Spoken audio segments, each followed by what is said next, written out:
once in a long while, a game comes along that is so memorable, exciting, fresh, and well written that it sets a new high watermark for an entire genre. Baldur's Gate 3 is such an achievement for the tabletop role-playing inspired, swords and sorcery adventuring that its BioWare-made CRPG predecessors helped popularize decades ago. Larian Studios has turned this corner of Dungeons & Dragons' Forgotten Realms into a beautiful, detailed world stocked with too many fully realized, powerfully written, and skillfully voiced characters to count. There are heart-wrenching choices to be made, alliances to be forged, bears to be romanced, and a vast diversity of interesting, challenging turn-based combat encounters. I didn't merely enjoy my 130-plus hours on this journey. I fell in love. One issue video games have often run into when trying to adapt the experience of playing Dungeons & Dragons on the tabletop is that it's almost impossible to achieve the freedom and imagination you get to express in overcoming problems using real-world logic. It's hilarious in other RPGs when you have a spell that can blow an ogre to kingdom come, but is no match for the might of a wooden gate.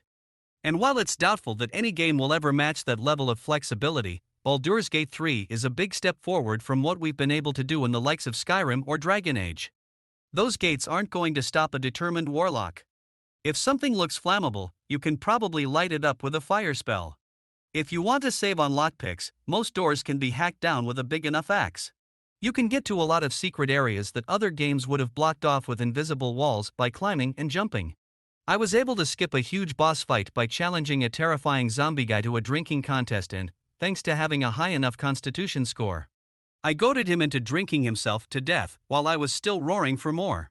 This is a world that will rarely tell you no if you wonder if something is possible. And you can even bring up to 3 friends along with their own custom characters in co-op, both online and on the couch. I was impressed with how smooth and seamless this experience was, as joining or leaving a session regardless of where in the campaign your friends are is very easy. And I never ran into any significant connection issues or other online hiccups, though I've definitely seen reports that other people have. Given how complex Baldur's Gate 3 is, that's impressive.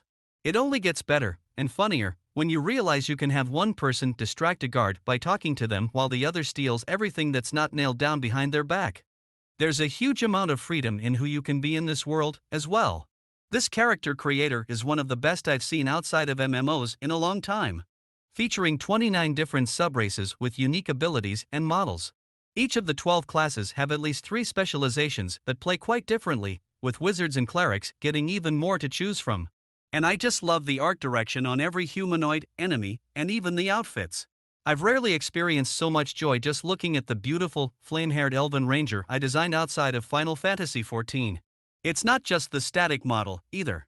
The variety of high-fidelity, performance-captured, expressive faces everyone can make is shockingly good for a game of this type, with hundreds of characters rather than a small core cast who can be directed like they're in a live-action production, such as The Last of Us. There's not a bit of awkward lip-syncing to be found. Larian's incredible attention to detail also extends to the area design and writing. That's exemplified by the city of Baldur's Gate itself, a hub full of life and adventure that came around to me anew, even though it took me 90 hours to reach the titular setting. Almost every citizen you'll encounter there has something to say about the unfolding events, and nosy exploration is consistently rewarded with new lore, new loot, and new quests. It's downright astounding how much voice acting Larian has crammed into these streets, and how good nearly all of it is. There are dozens of random gossipers on street corners who are just as enthusiastically and professionally portrayed as the main cast, and rarely sound too similar to each other. I assume many of the actors involved must be responsible for more than one of these bit parts, but I can't tell just by listening like I can in some areas of Skyrim.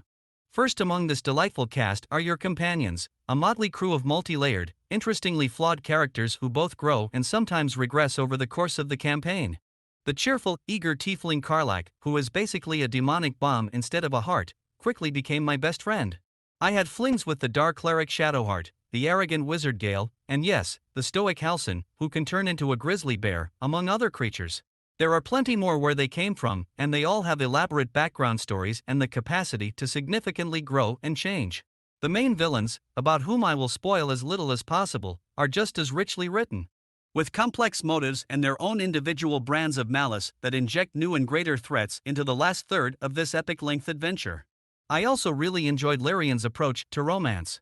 Years of Mass Effect memes have proven that it's almost impossible to make 3D video game sex that's actually, well, sexy, and Baldur's Gate 3 hasn't changed the game there. We're just not there yet, as a society. Instead of trying to do that and failing badly, they build a lot of the magic into sensual wordplay, and most of the carnal encounters you can engage in are either really funny, everyone's seen the bear scene, right? Or serve more broadly to tell you something new about your partner, how they see the world, and what they value rather than simply flashing what's underneath their armor. That's so much better than showing two naked elves awkwardly humping over some unintentionally laughable mood music like your dark helmet making his action figures kiss.